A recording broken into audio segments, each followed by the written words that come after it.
Hello everyone, সবাই কেমন আছেন? আশা করি ভালো আছেন।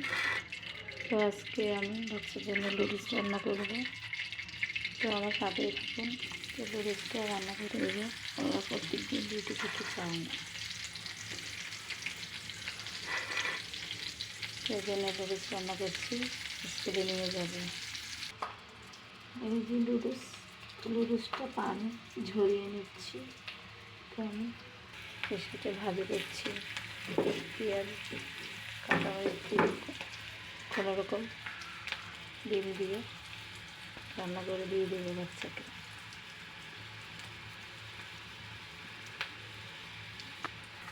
আমি ডিম দিয়ে দিয়েছি আর এখানে লবণ লুডুসে দিয়ে দিয়েছি। এটাকে এখন ভাজি করে তারপরে লুডুসটা ঢেলে দেবো, ভালো করে ভাজি করে। তো সঙ্গেই থাকুন, ভালো থাকুন এবং সবাইকে